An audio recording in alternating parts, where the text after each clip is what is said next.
Chapter 15. Nang buksan ko ang pinto ng opisina ko, agad akong natigilan. Nagdilim ang paningin ko nang makita ang lalaking walang ibang ginawa kundi guluhin ang buhay ko at sirain ang relasyon namin ni Belle. Si Adrian Villarreal ang dating fiancé ni Belle at pamangkin ko nakaupo sa swivel chair ko na parang pag-aari niya ang opisina ko. Sa sahig, nakakalat ang bubog ng basag na larawan namin ni Belle ang nag-iisang picture frame na inilagay ko sa mesa ko bilang patunay ng relasyon namin. Para bang isang saglit lang, nawala ang lahat ng pagpipigil ko. Lalong nag-init ang dugo ko nang makita ko ang mapanuksong ngiti sa labi ni Adrian. Anong ginagawa mo rito? Malamig kong tanong habang marahan akong lumapit sa kanya. Pero hindi sumagot si Adrian. Sa halip, marahan niyang nilalaro ang isang piraso ng basag na salamin mula sa picture frame, saka tumingin sa akin na parang tinatantiay kung hanggang saan ang pasensya ko. You know, Uncle? Panimula niya, nilagay ang basag na salamin sa mesa ko, ginagawa mo lang itong mahirap para sa sarili mo. Napahigpit ang kamao ko. Anong ibig mong sabihin? Tumayo siya mula sa upuan, pinagpag ang kanyang suit, saka tumingin sa akin ng diretsyo. Si Belle. Hindi mo siya mapapaibig. Tumawa siya, isang mapanuksong halakhak na lalo lang nagpasiklab ng galit ko. Nakakatuwa ka, Damian, patuloy niya. Alam mong ako ang mahal niya. Ako ang una niyang minahal. Hindi kanya kayang mahalin gaya ng pagmamahal niya sa akin noon. Humakbang ako palapit sa kanya, ang kamao ko ay mahigpit na nakasara. Subukan mong ulitin yan, Adrian. Tumaas ang isang kilay niya. What? Na hinding-hindi kanya mamahalin. That's the truth, Uncle. Bago pa niya matapos ang sasabihin niya, sinunggaban ko siya. Isang malakas na suntok ang pinakawalan ko, diretso sa panga niya. Napaatras siya, muntik ng matamba sa sahig. Pero imbes na umatras, ngumiti lang siya. Oh, so gusto mo palang ganito, Uncle. Sa isang iglap, bumawi siya ng suntok. Tumama ito sa pisngi ko, pero hindi ako natinag. Nagsimula kaming magsuntukan. Walang pakialam kung masaktan. Walang pakialam kung sino ang manalo. Ang tanging gusto ko lang ay ituro sa kanya kung sino ang dapat niyang katakutan.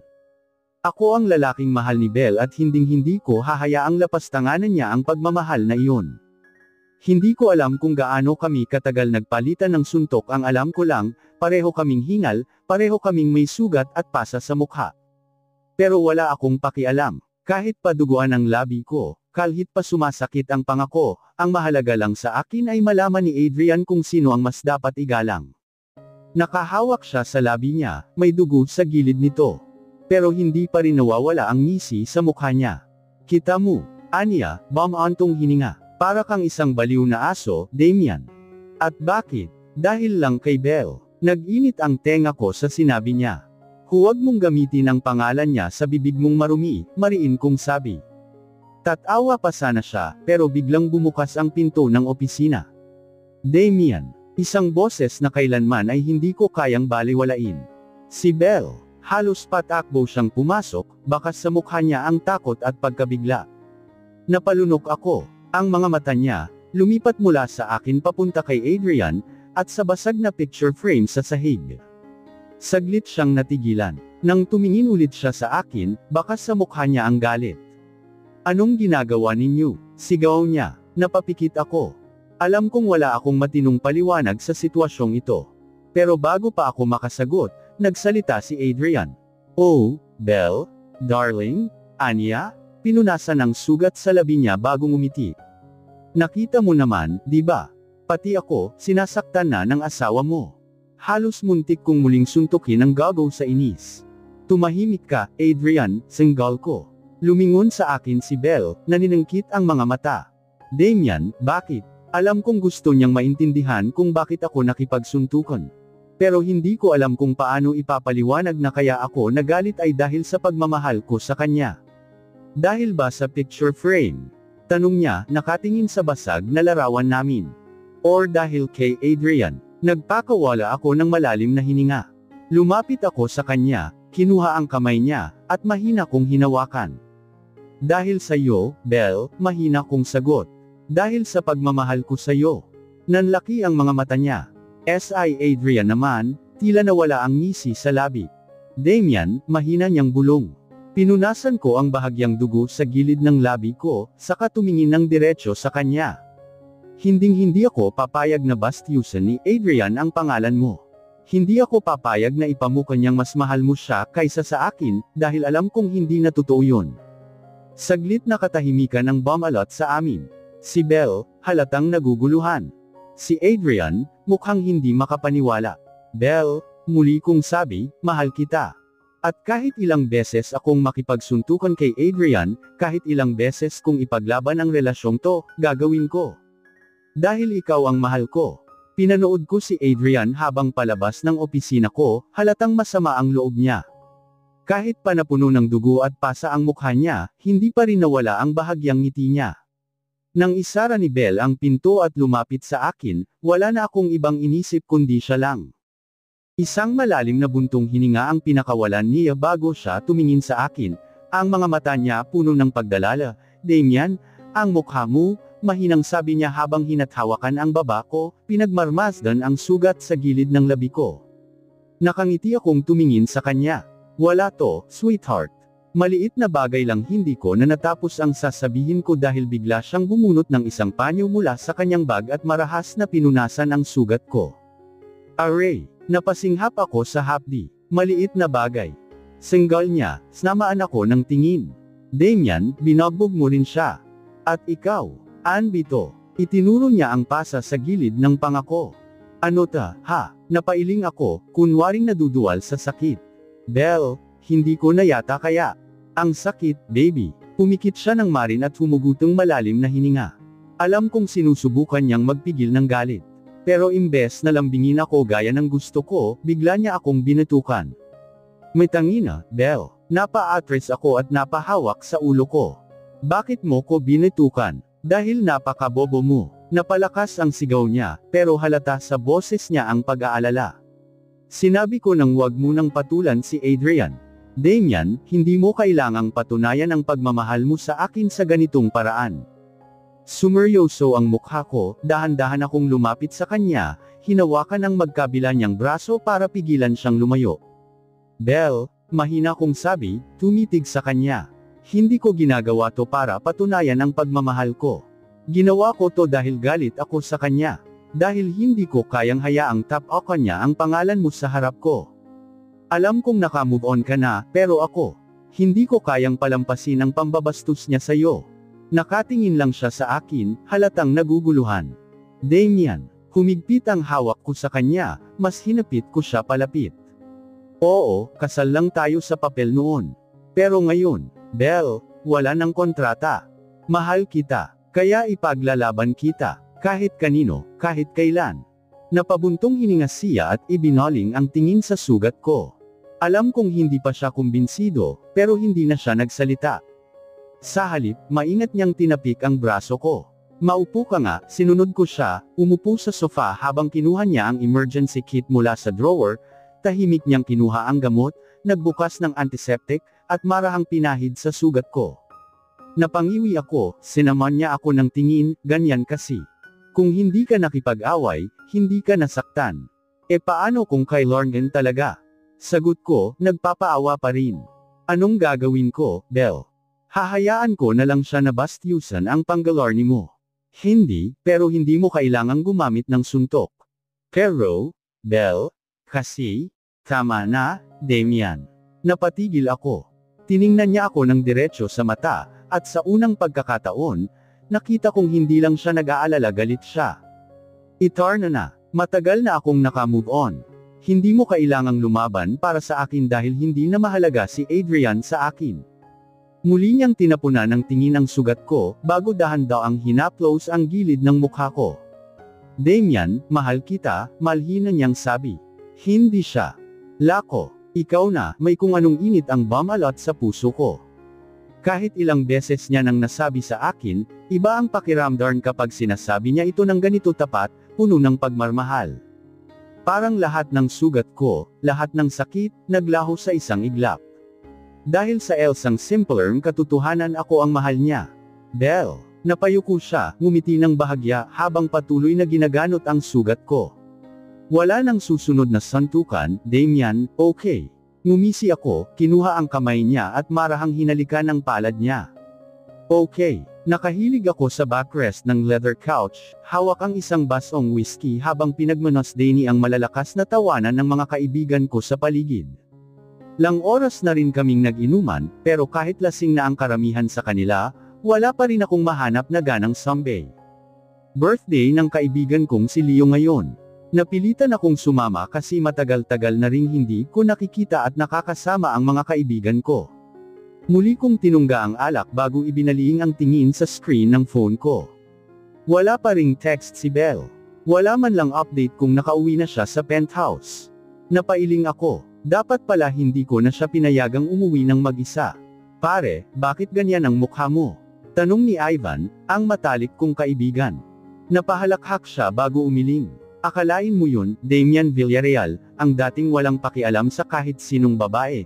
Ngayon mukhang lost puppy dahil sa asawa niya, nagkatinginan ang iba naming kasama at nagsimula silang tumawa. Damn it, Damian, singit naman ni Leo. Huwag mong sabihin sa aming namimiss mo na agad si Belle. Oo nga, dagdag ni Ramon. Teka, bakit hindi mo siya isinama?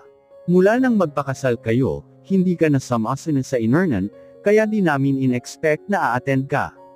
Mas okay sana kung andito rin si Belle. Napangiti na lang ako, inikot ang baso sa kamay ko. Maagang matutulog ang asawa ko, sagot ko nang hindi na nag-abala pang ipaliwanag na ako ang mas may gustong makasama siya ngayong gabi. Pero nagmatigas siya at sinabing gusto niyang makapag-enjoy ako kasama ang mga kaibigan ko. Tumawa si Ivan. Damian, ikaw ba to? Ikaw na laging walang pake sa babae. Hindi ko na lang pinansin ang mga pang-aasar nila at muling tinungga ang alak. Ang totoo, ni hindi ako nag-e-enjoy nang wala si Belle. Kanina pa ako gustong umalis. Pero sigurado akong pagtatawanan lang nila ako kapag nagmadali akong umuwi. Damian, may problema ba kayo ni Belle? Tanong ni Leo na halatang may tarna na rin, kasi para kang tahimik ngayon, parang hindi ikaw. Wala kaming problema, sagot ko agad. Naputol ang sasabihin ko nang maramdaman kong may malambot na kamay na bigla na lang pamatong sa balikat ko. Hey there, Damian, bumungad sa akin ang isang pamilyar na boses dahan-dahan akong napalingon. Si Cassandra, isa sa mga babaeng muntik ko nang makasama sa car na noon. Napairap ako. Long time na no see, aniya habang nakangiti. Hindi mo na ako tinatawagan ngayon, ha? Wala na akong rason para tawagan ka, sagot ko nang walang emosyon. Saka inalis ang kamay niya sa balikat ko. Nagulat siya sa sagot ko pero hindi sumuko. Come on, Damian. You're still the same cold-hearted billionaire, I see. Gusto mo bang uminom kasama ko? Not interested. Napangiti siya. Oh, I get it now, because of Belle, right? Hindi ako sumagot dahil totoo naman. Nang makitang wala siyang mapapala sa akin, napahiling siya at umalis na lang din sa bandang huli. Pero bago siya iunayo, may iniwang pang-asar. Well, let's see how long this marriage will last. Alam naman nating hindi ka pang seryosohan, Damian, tumaas ang pangako sa sinabi niya, pero hindi ko siya pinag-aksayahan ng panahon. Kung noon, baka sinagot ko pa siya. Pero ngayon, hindi ko na kailangang patunayan kahit kanino kung gaano ko kanahal si Belle. Makalipas ang isang oras, isa-isa nang nagsidatingan ang mga girlfriend at asawang mga kaibigan ko upang sunduin sila. Sa loob ng ilang minuto, ako na lang ang natirang mag-isa sa loob ng VIP lounge. Nakahawak ako sa baso kong kalahati na Larn ang laman, pero hindi ko na kayang uminom. Walang saysay ang gabing ito nang wala si Belle. Napasandal ako sa upuan at ipinikit ang mga mata, pero agad din akong napadilat at mabilis na kinuha ang cellphone ko. Dialing, pero naka-off ang cellphone niya. Napatayo ako, biglang hindi mapakali. Bakit naka-off ang phone niya? Maayos naman siyang umuwi, di ba? Pinilit kong pakalmein ang sarili ko. Wala namang dapat ipag-alala, wala lang sigurong battery ang cellphone niya. Pero bakit may kung anong bumabagabag sa akin? Ibinulsa ko ang phone ko at mabilis na lumabas ng bar. Wala na akong pakialam kung aalis ako ng biglaan. Ang alam ko lang, gusto ko na siyang makita, tahimik ang paligid nang makarating ako sa penthouse. Tanging ang mahinang tunog ng wall clock ang bumati sa akin. Hindi ko na nagawang alisin ang suot kong coat, mabilis akong naglakad papasok sa loob, hinahanap ang presensya ni Belle. Nang marating ko ang living room, doon ko siya nakita. Mahimbing siyang natutulog sa sofa, suot pa rin ang kanyang work clothes. Nakapatong sa kondongan niya ang laptop, bukas pa rin ang screen. Mukhang napagod siya sa pagtatrabaho at hindi na nagawang lumipat sa kama. Napailing ako. Lagi mo nalang pinapagod ang sarili mo, bulong ko, lumalambot ang boses ko nang hindi ko namamalayan. Lunapit ako sa kanya at maingat na inalis ang laptop mula sa kondongan niya. Inayos ko ang gamit niya sa mesa at siniguradong walang babagsak o masisita nang ibalik ko ang tingin ko sa kanya, hindi ko mapigil ang titigan siya. Maliwanag ang ilaw mula sa lampshade kaya kitang-kita ko ang maamong mukha ni Belle. Mahinahon ang kanyang paghinga. Ang mahaba niyang pilik mata ay bahagyang nanginginig. Ang malantbot niyang yabi ay bahagyang nakaawang, putang inaakit akong dampian iyon ng halik. Kahit medyo lasing pa ako, alam kong hindi ito ilusyon. Hindi lang dahil sa epekto ng alak kaya ako nabibighani sa kanya. Belle is beautiful, and she is mine. Kahit na nagsimula lang sa isang kontrata ang pagsasana namin, hindi ko na maitatangking hindi lang basta papel ang nagbibigkis sa anan ngayon. Huminga ako ng malalim bago maingat siyang binuhat mula sa sofa. Napakagaan niya sa bisig ko, para bang sadyang ginawa siya para sa akin. Bahagyang gumalaw si Belle, isinubsob ang mukha sa leeg ko. Damian, mahina niyang bulong. Natigilan ako, gising ba siya? Ngunit nang tingnan ko siya, mahimbing pa rin siyang natutulog.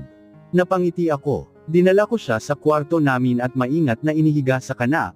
Umupo ako sa gilid at pinagmasdan siya, hindi mapigilan ang pagnanasa ngunit pinigilan ko ang sarili ko. Hindi ito ang tamang oras. Hinaplos ko ang noo niya, inayos ang ilang hibla ng buhok na bumagsak sa kanyang pisngi. Hindi mo man lang inantay anig asawa mo, mahina kong bulong. Tumayo ako at kumuha ng isang malambot na pajama set sa closet niya. Ayoko siyang mahimbing na matulog nang hindi komportable sa suot niya. Pagbalik ko sa kama, dahan-dahan kong sinimulan tanggalin ang kanyang blazer. Pero bago ko pa man tuluyang maubad iyon, naramdaman kong gumalaw si Belle. Maya-maya lang, damilat ang kanyang malalaking mata at nagtagpo ang tingin namin. Nagpapanik siya saglit. Anong ginagawa mo? Mahina ngunit alerto ang boses niya. Pinapalitan ang damit mo, gusto mong matulog ng suot mo pa to. Napatingin siya sa sarili niya at napansin niyang suot pa rin niya ang office attire niya.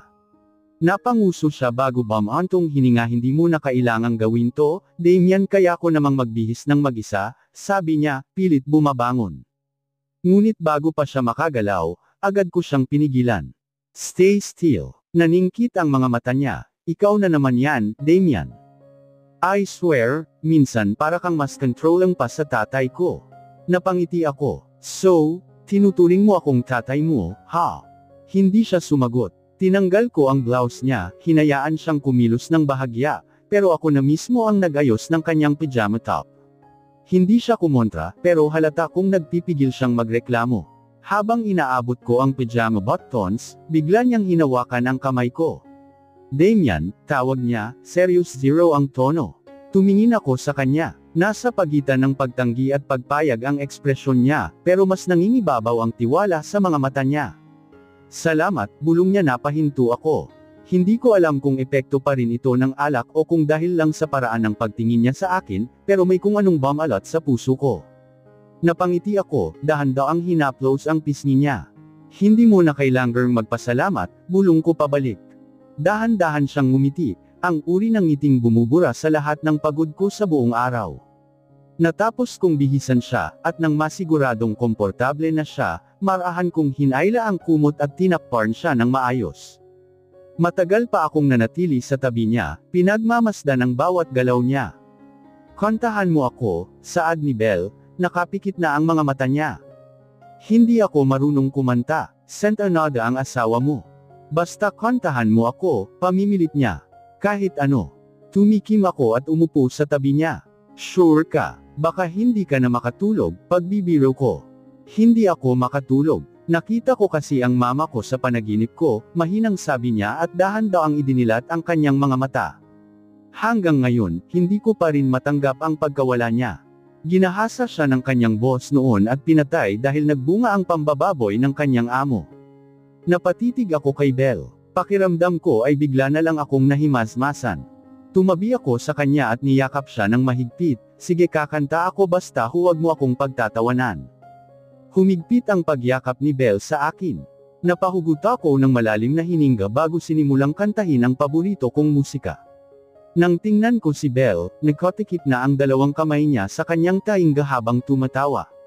Nahawa ako sa pagtawa niya kaya hindi ko mapigilan ang seri kong matawa. Ano ba yan, ang tanda-tanda mo na talaga kasi hindi ko nagets kung anong klaseng kanta yan at kung kailan inilabas ang musikang yan, pang-aasar niya. Tuldok. Nagising ako sa malamig na pakirandom sa tabi ko. Wala si Belle. Agad akong bumangon, bumaba ang kamay ko sa kama, hinahanap ang init ng katawan niya. Ngunit ang natagpuan ko lang ay ang malamig na espasyo kung saan siya dapat nakahiga. Napakunot ang noo ko. Anong oras na ba? Dumiretso ako sa bedside table at kinuha ang phone ko. 8:00 na ng umaga. Nag-inat ako at tumayo mula sa kama. Hindi ko nagustuhan ang pakiramdam na gumising nang wala siya sa tabi ko. Hindi ko maintindihan kung bakit, pero parang hindi buo ang umaga ko nang hindi siya ang unang taong nakikita ko. Napailing ako sa sarili ko. Done it, Damian. You're getting too attached. Isinuot ko ang isang plain black shirt at lumabas ng kwarto. Habang bumababa ako ng hagdanan, biglang bumungad sa akin ang isang malakas na sigaw. Ay, huwag mo akong niloloko, Belle. Alam kong ikaw lang ang nakakaintindi sa anak kong yun. Nanlaki ang mga mata ko. Si Mom. Napabilis ang hakbang ko pababa, nag-aalalang baka pinapagalitan niya si Belle. Alam kong minsan ay masyado siyang straightforward at mata-ray, pero hindi ko hahayaang saktan niya si Belle kahit paina ko siya. Pero nang makarating ako sa baba, hindi ko inaasahan ang eksenang bumungad sa akin. Ang ina ko, si Darlene Villarreal, ang matapang at palaban kong ina na bihirang ngumiti sa ibang tao, ay kasalukuyang tumatawa habang mahigpit na hawak sa kamay si Belle. At si Belle naman, halatang natutuwa rin habang kausap siya. Nag-uusap sila no nagkukulitan silang dalawa, naningkit ang nga mata ko. Anong meron dito? Tanong ko, pinagsalikop ang mga braso ko sa dibdib. Napatingin agad si Belle sa akin, at napansin ko ang bahagyang parmumula ng pisngi niya. Oh, good morning, Mr. Klingby, biro niya. I raised an eyebrow. Mr. Klingby, yes, sabat ni Mom bago pa ako makasagot.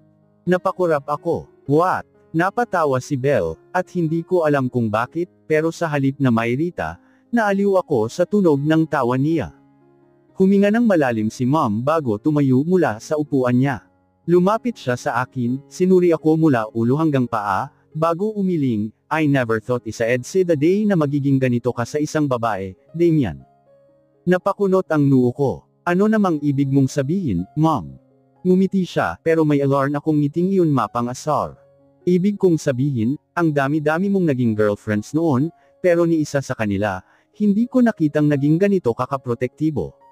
Lumingon siya ka Belle. But Belle is different, isn't she? Hindi ko alam kung paano sasagutin yun.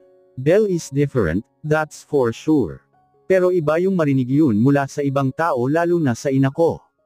Belle is the only woman who can make me feel things I never thought I would. Hindi ako nakasagot. Napansin ko namnan ang makahulugang tingin ni Belle, na para bang hinihintay ang magiging reaksyon ko. Bumantong hininga ako at nagpatuloy sa palalakad papunta sa lamesa. Nag-almusal na ba kayo? Tanong ko, pilit binatbaga ang usapan. Hindi pa, sagot ni Belle. Napangiti ako. Talaga. Ngumiti siya pabalik, 0-0 naman. Ikaw ang boss ko, baka pag-alitan mo ako kapag nauna ako sa pagkain. Napailing ako. I should start making rules about that. Maya-maya pa. Tumawa si Mom at yumiling, kayo na talaga. Parang hindi ko nakailangan pang tanungin kung mahal ninyo ang isa't isa. Nagkatinginan kami ni Belle. Hindi ko alam kung sino ang unang umiwas ng tingin, napansin ko ang bahagyang pamumula ng pisngi niya bago tayo tumayo at dumiretso sa kusina. Kukuha lang ako ng juice, aniya, mabilis ang kilos. Napangiti si Mom habang pinagmamasdan siyang umalis. She's perfect for you, Damian, bulong niya. Tumanggo ako, hindi ko man lang nagawang kumontra. Dahil sa totoo lang alam kong tama siya. Si Belle ang babaeng perpekto para sa akin.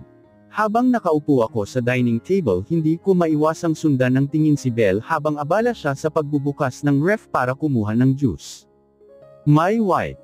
Damn, I will never get used to calling her that.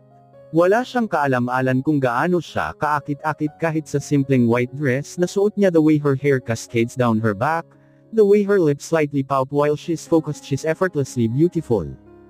And she's mine. Napangiti ako nang hindi sinasadya. Damian, stop looking at your wife like you're about to devour her.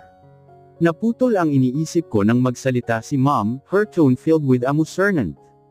Napansin ko ang mapanuksong ngiti niya habang nakatingin sa akin. Belle, on the other hand, froze. Napatigil siya sa pagbuhos ng juice at dahan-daang lumingon sa Armand. Mom, she gasped, her cheeks turning a bright shade of red. What? Nakangisi lang si Mom. I'm just saying the truth, dear. Belle quickly turned back, shaking her head before drinking her juice, obviously trying to compose herself. Hindi ko mapigilan ang pagngiti. This woman is adorable. Makalpas ang ilang segundo, bumalik siya sa upuan sa tabi ko. Hindi siya makatingin ng diretso sa akin, at kita sa mukha niya na naiilang siya sa sinabi ni Mom. Gusto ko siyang asarin. Bumaba ako ng bahagya sa upuan ko at bamulong malapit sa tenga niya. You know she's right, Belle. I really can't take my eyes off you. Nakita ko kung paano siya napakurap, at sa isang iglap, iniwasan niya ako at uminom ulit ng juice, halatang tinatago ang parmu mula ng pisngi niya.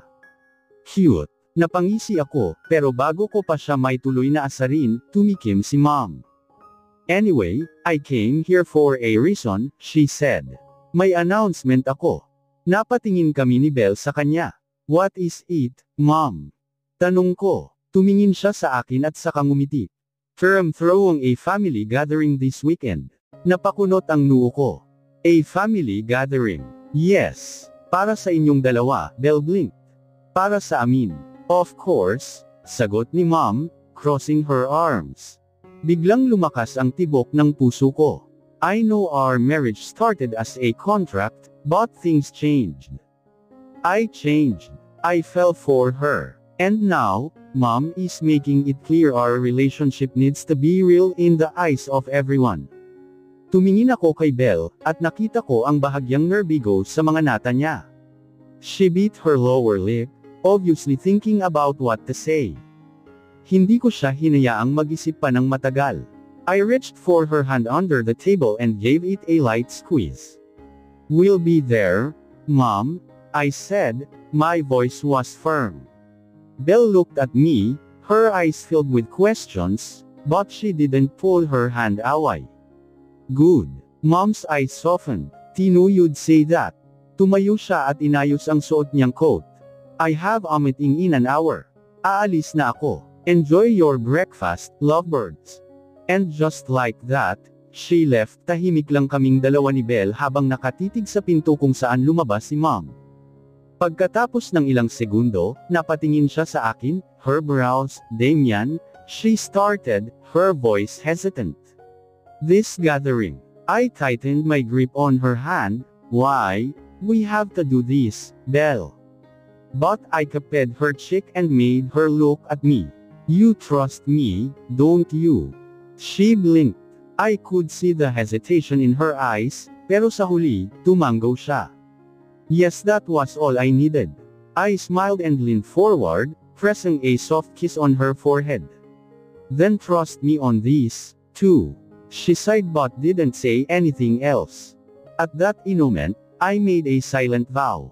No matter what happens, I will make sure that after this gathering, there will be no more doubts. I will prove to Belle that this marriage is no longer just a contract. I will make her mine completely. Nakaupo ako sa harap ng isang full-length mirror habang si Damian ay abala sa paghahalungkat ng mga designer dresses na pinadala ng isang high-end boutique. Mula kanina, hindi na siya tumigil sa pagsasalansan ng iba't ibang damit na gusto niyang ipasuot sa akin para sa upcoming family gathering. Try this one, he said, handing me a sleek, charm pagne colored gown. I think this will look good on you. Napatingin ako sa kanya at napairap ng bahagya. Damian, I've tried 10 dresses already. He smirked, obviously enjoying my misery. And we're just getting started, sweetheart. Napabuntong hininga na lang ako. I knew this was important for him, so kahit pagod na ako sa paulit-ulit na pagsukat, I let him do his thing. He was surprisingly good at choosing outfits. Alam ko namang may taste talaga siya pagdating sa fashion, pero hindi ko inexpect na ganito siya ka-particular sa bawat detalye. Lahat ng gowns na ipinapasuot niya sa akin ay elegante, pero may halong sensuality, something that screams, Mrs. Villarreal. Matapos ang ilang minuto, lumabas ako ng dressing room suot ang champagne gown na pinili niya. Was a body-hugging silk dress with a thigh-high slit, hugging my curves perfectly. The deep neckline wasn't too revealing, but it was enough to make me feel sexy yet sophisticated. I faced the mirror, and for a second, I didn't recognize myself. Wow, I whispered, turning slightly to check the back of the dress. This is stunning. Then, I felt Damian's presence behind me. His hands rested on my shoulders before trailing down my arms, his fingers grazing my bare skin. His touch sent shivers down my spine. I looked at our reflection in the mirror. His eyes were dark and intense as they roamed over my body, like he was trying to memorize every curve, every inch of me. You look perfect, he murmured, his voice husky. Napalunok ako. The way he was looking at me made my knees weak. I think. Tuldok. I think this is the one, he managed to say, trying to focus on anything but the heat spreading through my body. He smirked, of course it is. I chose it. Napailing na lang ako at napatawa ng bahagya. Ang yabang mo talaga, he chuckled before wrapping his arms around my waist, pulling me closer to him. I just know what looks good on my wife. I blushed at his words. Damn it. Even after everything, kahit ilang beses na niyang ipakita kung gaano niya ako kamahal, hindi ko pa rin mapigilan ang mabilis na pagtibok ng puso ko tuwing sinasabi niyang asawa niya ako. You know, Belle, he whispered, his lips grazing my ear. I can't wait to show you off at the gathering, Damian. I want them to see that you're mine, he continued, tightening his hold on me. That no one can take you away from me. Napapikit ako sandali at huminga ng malalim. Alam kong protective at possessive siya, but hearing him say it with so much conviction. Tuldok. God, it made me weak slowly. I turned to face him, placing my hands on his chest. You don't have to prove anything to anyone, I said softly. I'm already yours, Damian. He stared at me for a long moment before cupping my face and pressing a lingering kiss on my forehead. I know, he whispered against my skin. We stayed like that for a while, just holding each other, savoring the warmth between us. And in that moment, I know. No matter what happens at that family gathering, as long as we have each other, we'll be okay. We always will be. Pagkarating namin sa Villarreal Mansion, agad kong naramdaman ang tensyon sa paligid. The house was grand, even more extravagant than I remembered. The massive chandeliers illuminated the vast living room, while the soft classical music playing in the background added an air of sophistication. I barely had time to breathe before Damian's mother, Mrs. Darlene Villarreal, gracefully approached us with a radiant smile. Belle, my dear. She greeted, holding both of my hands as if she had been waiting for my arrival the entire evening. You look absolutely stunning. Damian made a good choice with that dress. I glanced at Damian, who smirked smugly beside me. Isang told you, he whispered in my ear before wrapping a protective arm around my waist. Thank you, Mrs. Villarreal, I responded politely, feeling the weight of every curious gaze on me. You should start calling me Mom, she corrected with a soft chuckle. After all, you are my daughter-in-law.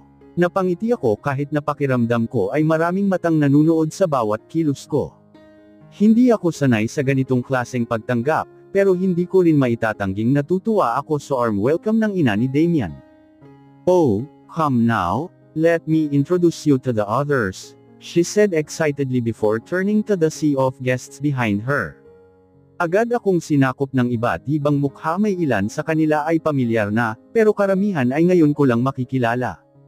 Some of Damian's relatives, business associates, and old family friends. They all looked polished and intimidating, like they belonged in the upper echelon of society. "So this is the wife everyone's been talking about," an older gentleman said, raising his glass in acknowledgement. "I must say, you're even lovelier in person, Mrs. Villarreal." "Thank you, Mr. Call me Arthur," he interrupted, smiling. "Any woman who managed to tame this one deserves to be called by first names." Nagkatawanan ang mga bisita habang si Damian naman ay nagkibit balikat. "She didn't tame me, Arthur. She fell for my irresistible charm." I rolled my eyes. "Sure, keep telling yourself that." Another set of laughter erupted, and just like that, the ice was broken. Mas naging relaxed ako habang sunod-sunod akong ipinakilala sa iba't ibang bisita, hindi ko napansin na bahagyang humigpit ang hawak ni Damian sa baywang ko hanggang sa isang babae ang lumapit sa amin. She was breathtakingly beautiful, long, slick black hair, piercing brown eyes, and a form-fitting red dress that screamed elegance. "Damian," she purred, her voice laced with familiarity. "It's been a while." Agad akong napatingin kay Damian, whose jaw slightly clenched. I could feel the shit in his posture, stiff and guarded. "Violeta," he acknowledged, his voice void of warmth, as so this was Violeta. "I've heard of her. She was Damian's former flame, the woman who almost became part of his life permanently. I didn't expect her to be here tonight, much less be this stunning in person." Her gaze flickered to me, sizing me up with an unreadable expression. Then, she extended a perfectly manicured hand. "You must be Belle." I took her hand and shook it firmly. "And you must be Violeta," she smiled, but it didn't quite reach her eyes. "They heard a lot about you. All good things, I hope." She let out a light chuckle. Of course. The conversation was civil, but the underlying tension was there. Darn Ian's hold on me never wavered, and I could feel the silent reassurance he was trying to give. Just as I was about to say something, one of the servers approached us. "Dinner is ready, Mr. Villarreal," the server announced. "Perfect," Damian said, his tone firm. "Belle, let's go." He didn't wait for my response. Instead, he guided me toward the dining hall, his hand never leaving my waist. And as I glanced back, I caught Violeta watching us, her eyes filled with something unreadable. Tonight was going to be interesting. The night had been going smoothly, or so I thought. Habang abala ako sa pagmamasid sa engranding pagtitipon, hindi ko maiwasang mapangiti nang makita si Darn Ian nakausap ang ilang bisita, his demeanor confident yet effortless. His mother, Darlene Villarreal, stood proudly beside him, beaming with approval. For a moment, I let myself breathe, sipping on my wine as I tried to blend into the background. Ngunit ang katahimikan ko ay hindi nagtagal nang lumapit sa akin si Violeta, the woman who exuded elegance yet carried an air of superiority that was impossible to ignore. I felt her gaze rake over me, mula ulo hanggang paa, her perfectly arched brow slightly raised as if she couldn't believe what she was seeing. "Here we go," I thought, keeping my face neutral. "Ex-fiancé mo si Adrian Villarreal, right?" she asked, her tone dripping with mockery. Hindi ako agad sumagot. I simply lifted my glass and took a slow sip of wine, my eyes flickering toward Damian, who was still engaged in conversation. Violeta's lips curled in irritation. "Are you deaf?" she snapped, taking a step closer. My grip on my glass tightened, but I refused to give her the reaction Stay was clearly aiming for. Alam kong marami sa kanila ang nagtataka kung paano ako napunta kay Damian pagkatapos ng nangyari sa amin ni Adrian. But I owed no one an explanation. Napangisi si Violeta. Oh, so you think staying silent makes you look powerful. Newsflash, Belle, walang nakakalimot sa past mo. You jumped from one Villarreal to another, the audacity to marry the uncle of your ex. I felt the heat rise in my chest. The sheer disrespect in her voice made my blood boil, buti no better than to cause a scene. Hindi pa siya tapos. She leaned in slightly, her voice lowering just enough to make sure I was the only one who could hear. You must be a good actress, Belle, she sneered. Convincing Damian to marry you after Adrian tossed you aside. That takes skill. What's your endgame? Money, power, bekatus, darling, love. That's out of the equation. Mabilis akong napanura sa isip ko. Sino ba ang babaeng ito at bakit sobrang daming sinasabi? Bago pa ako makapagsalita, she scoffed. You don't belong here. And you never will? Then, before I could react, she shoved me. I gasped as my balance tipped over, and within seconds, I was plummeting into the cold, unforgiving water of the pool.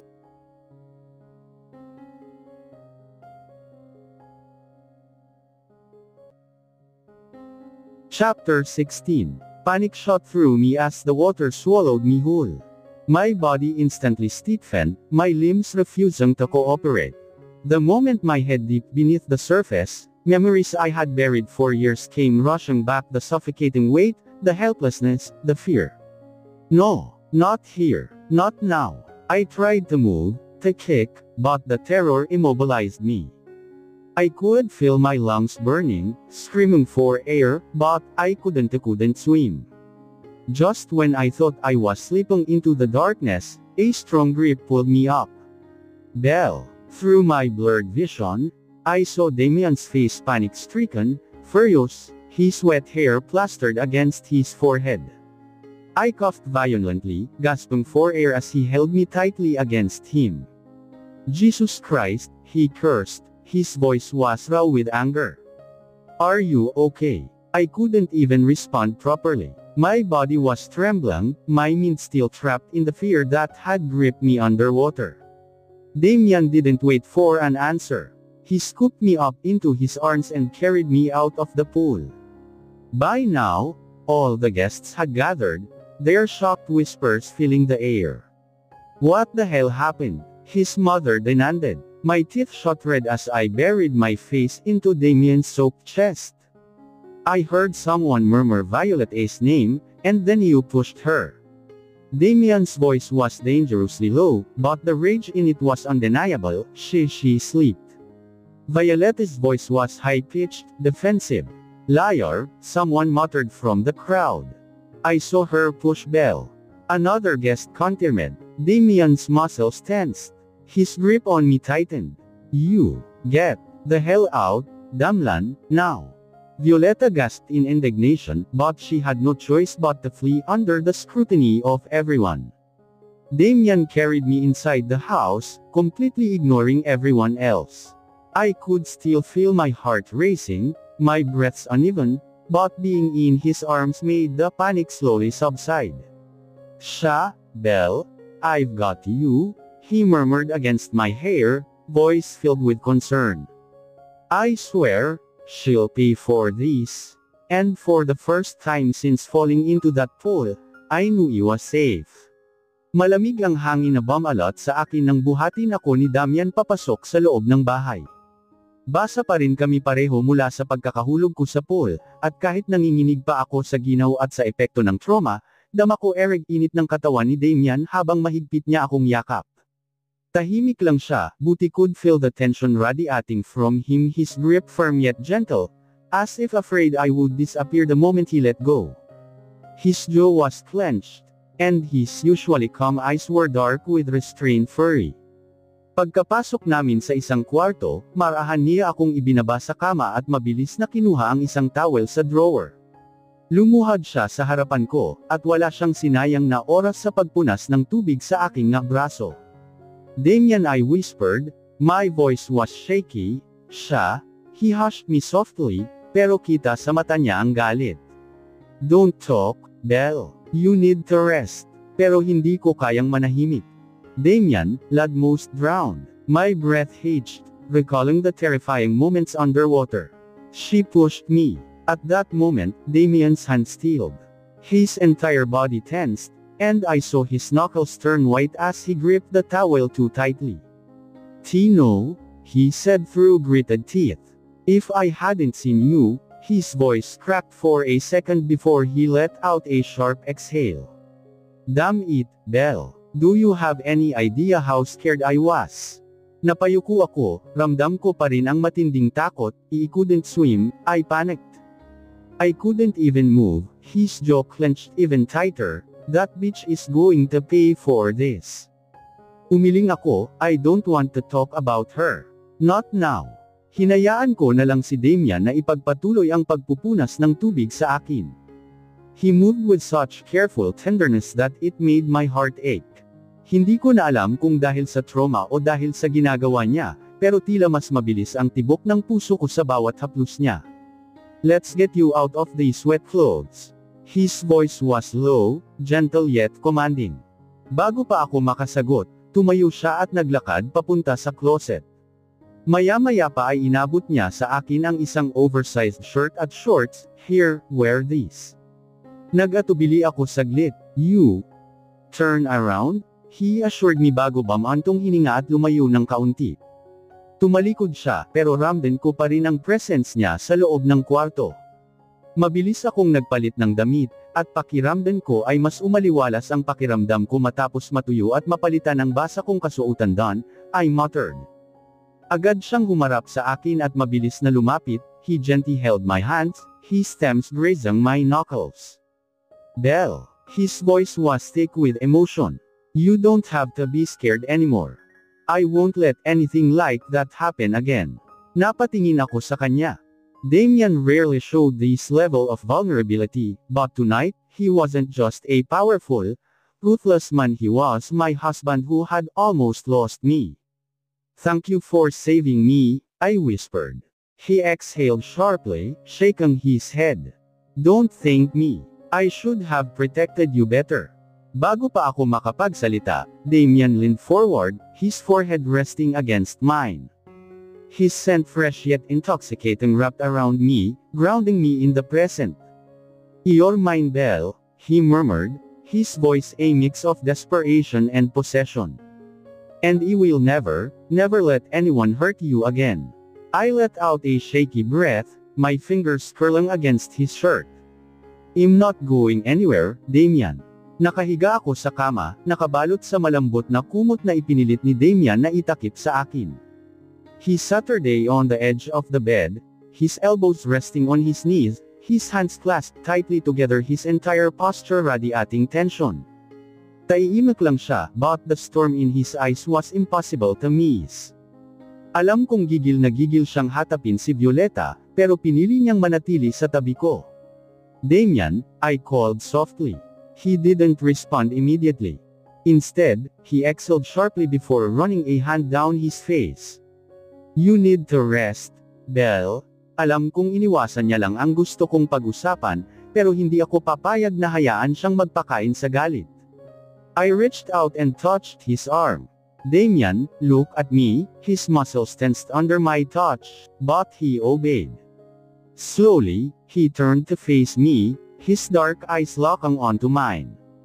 "I should have been there sooner," he muttered, his voice tight with frustration. "I should have."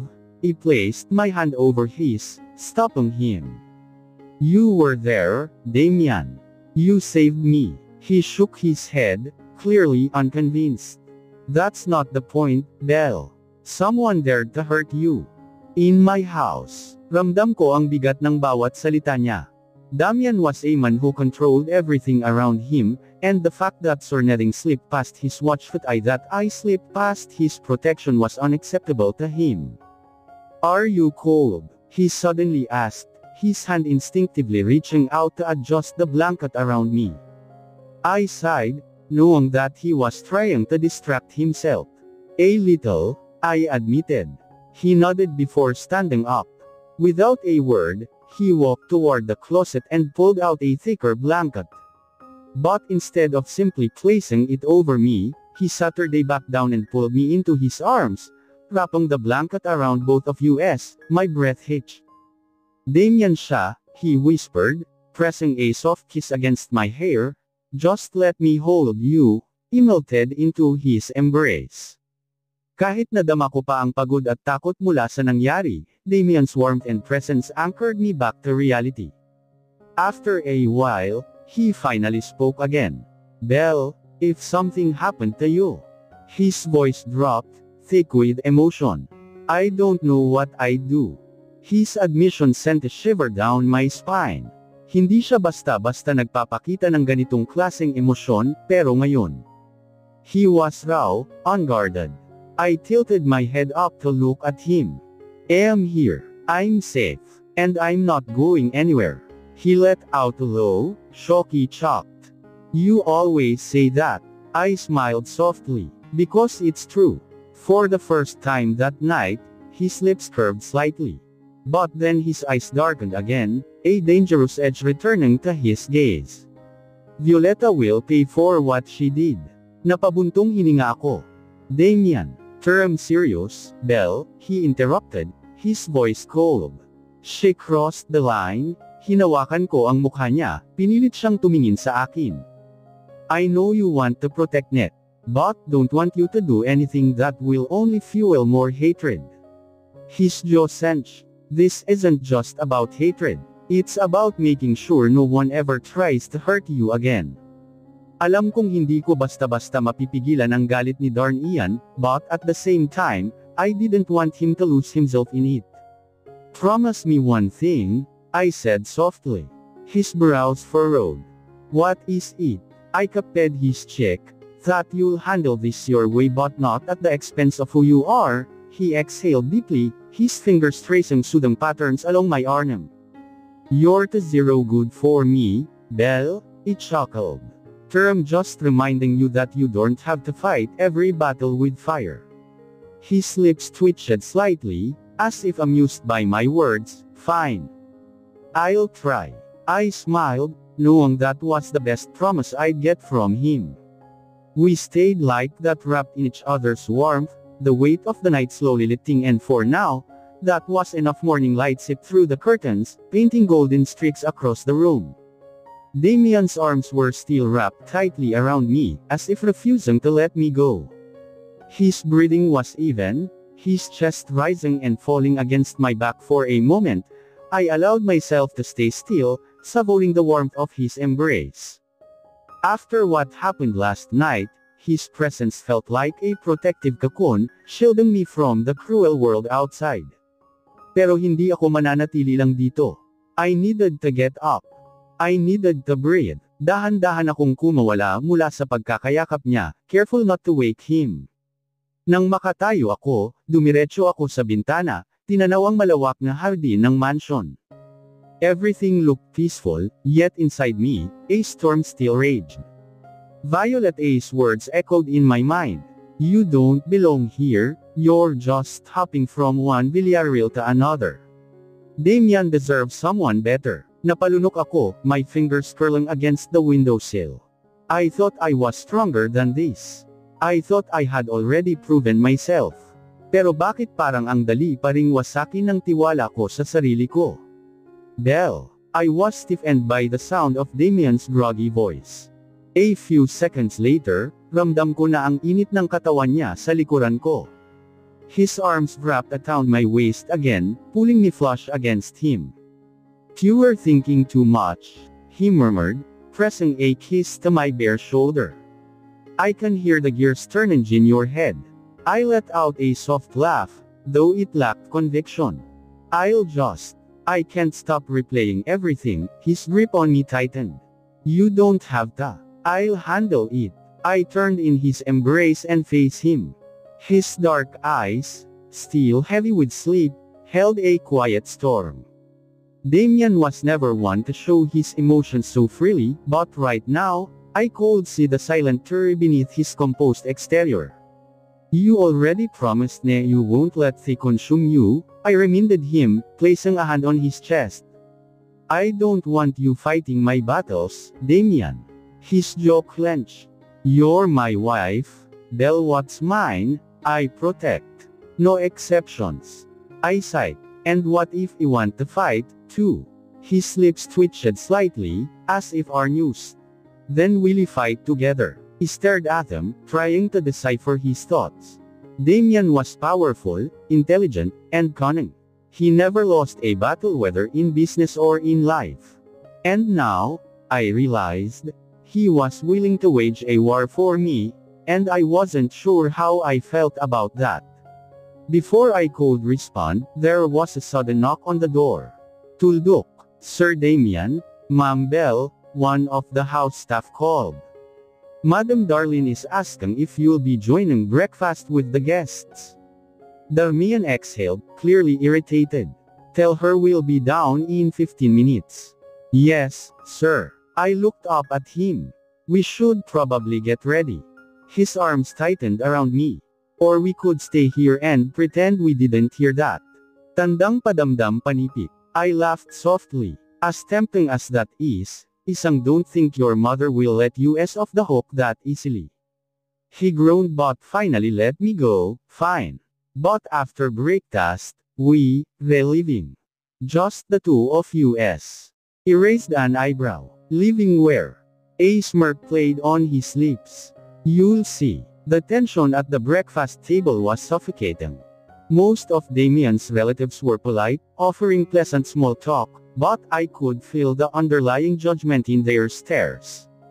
And then, there was Violeta. She sat across from me, her lips curved into a smug smile as if she hadn't just tried to drown me last night.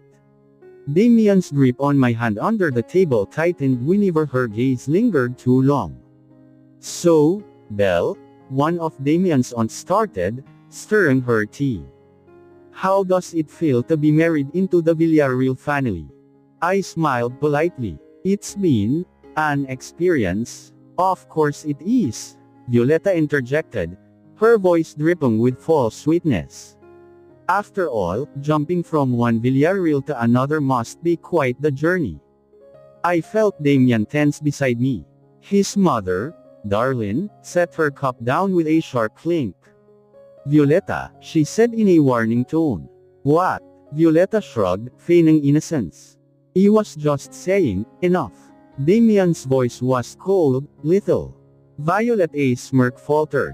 I squeezed Damian's hand. Damian, I whispered. He turned to me, his gaze softening only slightly. You don't have to take this, Belle. I know, I said calmly. Then, I looked straight at Violeta, a small smile on my lips. But I also don't have to stoop to her level.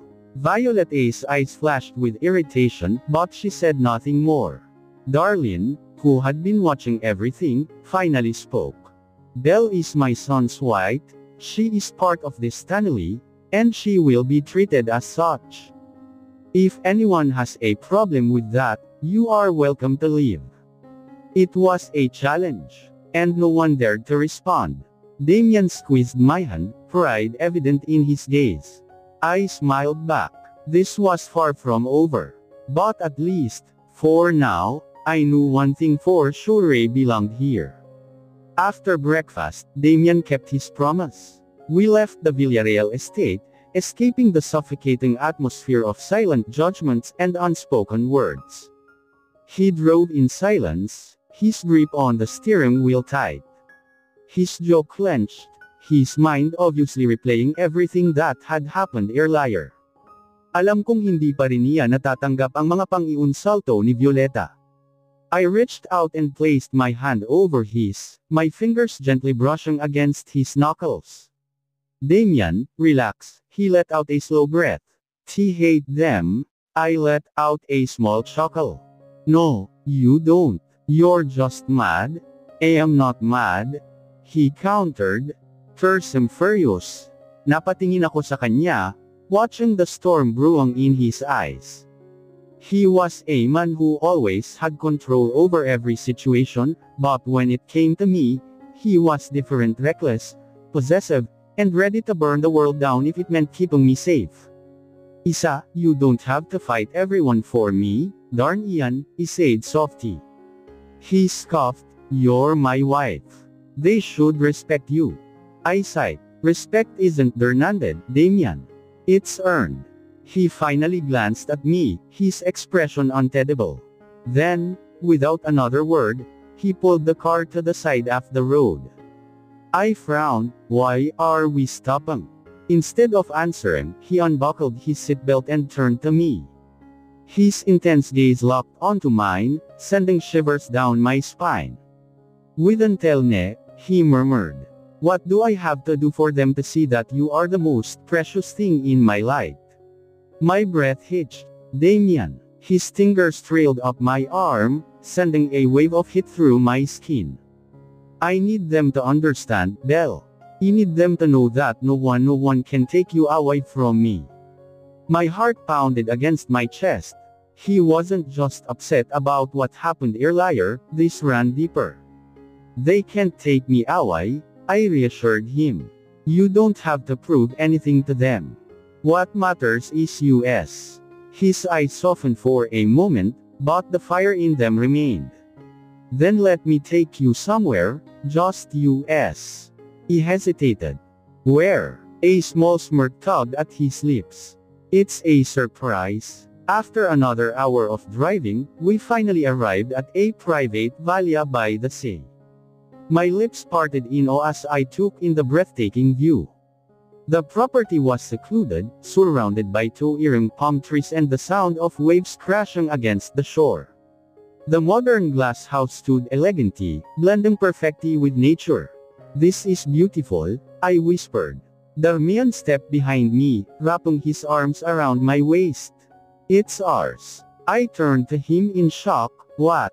Bought it a long time ago, he admitted. I was saving it for the right moment. He stared at him. And you decided that moment now? Yes. His eyes held so much iron that it made my chest tighten. I need you to know that you are my home, Belle. Not them, not my family. You. A lump formed in my throat. Damian had always been intense, but this was different. It was raw. I lifted my hands to cup his face, my thumbs brushing against his cheekbones. You don't have to fight so hard, Damian. You already have me. His lips curved into a small smile, his forehead resting against mine. Say it again, I chuckled. Say what? That you're mine? A blush crept up my cheeks. I'm yours. He kissed me then slow and deep, as if silang a promise between us. Napangiti ako habang nakatayo sa balcony ng villa, pinagmamasdan ng malawak na dagat sa harapan ko. The salty breeze kissed my skin, the sun painting the sky with soft shades of orange and pink. It was breathtaking, but nothing compared to the man standing behind me. Ramdam ko ang mga braso ni Damian na bumalot sa baywang ko. His chin rested on my shoulder as he pulled me closer against his chest. His warmth, his scent, everything about him was intoxicating. Are you happy? He murmured against my ear, his deep voice sending shivers down my spine. I turned my head slightly to look at him. His dark eyes held an intensity that made my knees weak. Yes, this place is beautiful, Darnyon. He smirked. I wasn't talking about the villa. My heart skipped a beat. Then what? You, napakurap ako. Damian had always been the kind of man who chose his words carefully, never saying things just to please someone. Kaya naman tuwing binibigyan niya ako ng matatamis na salita, alam kong totoo yun, walang halong palabok. How can I not be happy when I have you? I whispered. His expression darkened with emotion. Then stay with me here. For a few days. No work. No stress. Just us. Pero, no buts, Belle, he cut me off. You need this. We need this. He hesitated. Damian was right. After everything that happened with his family, with Violetta, with Adrian, I needed a break. A breather. A moment where I could just be Belle, not the woman constantly fighting for her place in Damian's life. Okay, I finally said. A triumphant smile crossed his lips before he leaned in, pressing a soft kiss against my forehead. Good girl. The rest of the afternoon was spent exploring the villa. Damien had planned everything down to the smallest details. The kitchen was fully stocked, the bedroom was luxurious with tortoise-ceiling windows that showed a perfect view of the ocean, and there was even a private pool at the back.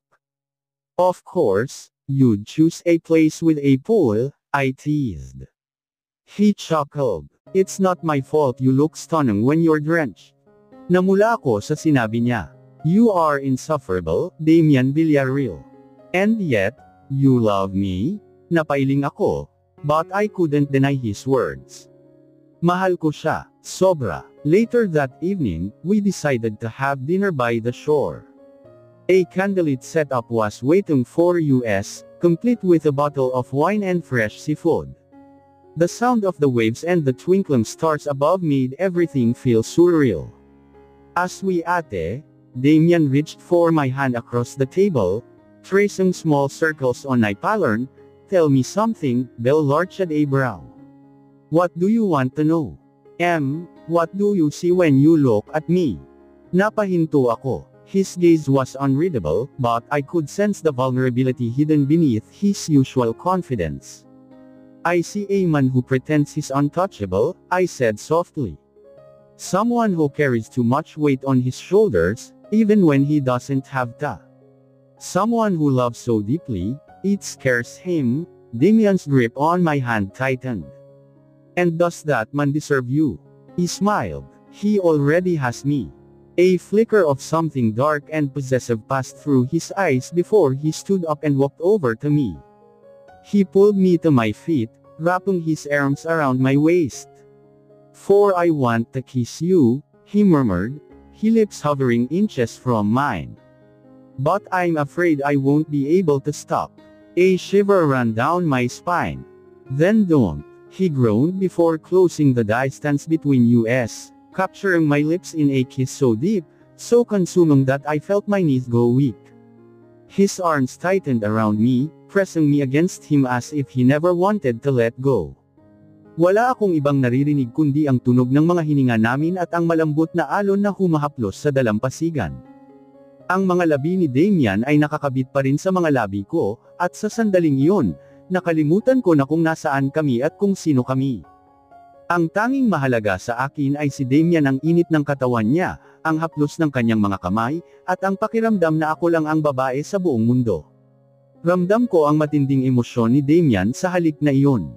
Hindi lang ito basta pagnanasa, ito ay lahat ng nararamdaman niya na matagal nang nakatago. Ang tensyon sa pagitan namin ay matagal nang nabuo, mga araw, linggo ng mga hindi nasabi at hindi na ipaliwanag, at ngayon na kami ay magkasama, talagang magkasama, parang may isang bagay kaming binubuksan na mas malalim pa. Belle, mahina niyang bulong habang binibriyak ang halik. Ang noo niya ay dumampi sa noo ko, at pareho kaming humihingal. I'm not going to lie. You're making it hard for me to control myself. Bumangon ako ng bahagya, ang tawa ko ay may kaunting kaligayahan, pero nararamdaman ko pa rin ang init ng mga kamay niya. Hindi ko naman pinipigilan. Damien smirked, and there was that spark in his eyes again, the one that always made me melt. Good. Because I don't plan on letting you go anytime soon. His hand slid to my waist, pulling me even closer to him. I couldn't stop the heat that surged through my body as he slowly began to kiss me again, this time more deeply, more urgently. My hands found their way to his shoulders, gripping him tightly as if he might disappear at any moment. But as much as I wanted this, as much as I wanted him, I had to pull back, if only for a moment. Damien. Habang pinagmamasdan ko siya, wala akong nakitang alinlangan. Sa mga mata niya, puro katotohanan at pagmamahal. I love you, sabi ko. Naglakbay ang mga daliri ko sa kanyang panga, ang puso ko ay tumitibok ng mabilis. Damien, bago ko pa matapos ang sasabihin ko, muling dinampla ni Damien ang labi ko ng isang halik, ngunit sa pagkakataong iyon, dahan-dahan, parang ninanamnam niya ang bawat segundo. Hindi ko na gustong tumigil. Habang lumalim ang halik, para bang sa isang saglit ay nakalimutan ko na ang lahat. Nakalimutan ko ang mundo, ang mga tao na may mga opinion sa amin, ang mga pagsubok na pinagdaanan namin upang makarating dito. Ang mahalaga lang sa mga sandaling iyon ay si Damian at ako nagkakapit-bisig at walang ibang alalahanin when we finally broke apart. We were both breathless, and I couldn't stop smiling. His smile mirrored mine, and I could see the contentment in his eyes. "Do you love me?" Tanong niya, ang boses niya ay puno ng kabigatan, parang may tinatagong emosyon na nagpapabigat sa tanong. Walang alinlangan na tumanggo ako. "I do. I've never been more sure of anything in my life." Tumaas ang ngiti ni Damian, at bigla niyang inangat ang katawan ko, karga ako papunta sa villa. Ramdam ko ang lakas ng mga bisig niya, ang tibok ng puso niya na umaayon sa mga galak na nararamdaman ko habang buo akong tinatanganan niya. "Where are we going?" Tanong ko, biro ko habang pinagmamasdan siya. "To our room." Ang boses niya ay mababa, puno ng init at lakas na nagbigay kilig sa akin. Pagpasok namin sa kwarto, dahan-daang inilapag ako ni Damian sa kama. Hindi siya humiwalay sa aking mga mata, at ang mga kamay niya ay dahan-daang nag-aabot sa buhok ko, iniiwas ang mga hibla mula sa aking mukha. "Belle," ang bulong niya. I swallowed hard, feeling the weight of his words settle in my chest. "Damian," siya, nahina niyang bulong, pinapatungan ang daliri sa mga labi ko. "No more words. Just trust me." Maagang tumunog ang cellphone ko, ang soft chime nito ay parang bumabasag sa tahimik na umaga. Medyo antok pa ako, ngunit nang makita ko ang pangalan na nakadisplay sa screen Mrs. Darlene Villarreal agad akong napabangon. Napakagatlabi ako habang tinatitigan ang pangalan. Hindi ko inaasahan na tatawagan ako ng mismong ina ni Damian. Sa ilang araw kong pananatili sa kanilang estate, hindi pa kami masyadong nagkaroon ng pagkakataon na makapag-usap ng matagal. Magalang naman siya sa akin, pero nararamdaman ko pa rin ang subtle distance sa pagitan namin. Dahan-dahan kong sinagot ang tawag. "Good morning, Mrs. Darlene Montiero Villarreal." "Good morning, Belle." Ang boses niya ay elegante at kalmado. "Are you free today?" Napakurap ako. Yes, po." "Good," sagot niya. "Turned like to take you shopping. Just the two of us." Halos mahulog ako sa kama sa gulat. Did I hear that right? Ako po. "Yes. Be ready in an hour. Damian already knows. I'll have the driver pick you up." Bago pa ako makasagot ng maayos, pinutol na niya ang tawag. Iniwan akong tulala, nanginginig ang kamay habang hawak ang cellphone. Ano to? A test? Or is she really trying to get to know me?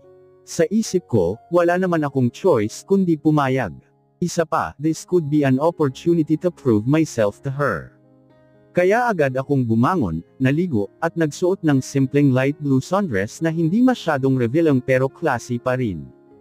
Pinili ko rin ang light makeup para fresh at natural lang ang dating ko. Nang matapos ako, dumating na rin ang driver para sunduin ako. Pagdating ko sa luxury mall kung saan ako susunduan ni Mrs. Villarreal, nakaramdam ako ng kaba. The Villarreals were known for their impeccable taste and extravagant lifestyle. Hindi ko alam kung makakasabay ako.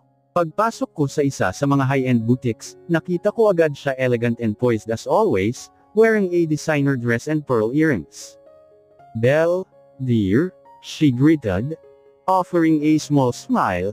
Ngumiti ako at lumapit. "Good morning po, ma'am." "Call me ma'am," she corrected, her tone surprisingly gentle. Nagulat ako sa sinabi niya but nodded nonetheless. "Let's go," she said, linking her arm with mine as we walked inside the boutique. Sa loob, sinalubong kami ng store assistants na parabang VIP treatment ang ibinibigay. Lang segundo pa lang kami roon ay naglabas na sila ng napakaraming designer dresses, shoes, at handbags. "I want you to try these on," she said, motioning to the dresses. Napasinghap ako. "Po, lahat?" She nodded. "Yes. I want to see what looks best on you." Ramdam kong nag-init ang mukha ko. Hindi ko akalaing personally siyang magpapa-shopping para sa akin. Hiha, huwag kang mahiya, sabi niya habang pinagmamasdan akong nag-aalangan. You're part of this family. I want you to feel comfortable in our world.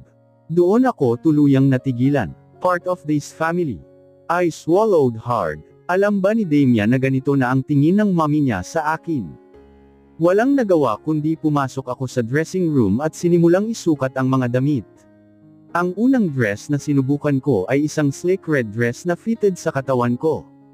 Nang lumabas ako, napatingin si Mommy Darlene, her eyes scanning me from head to toe. That's stunning, she said, nodding approvingly.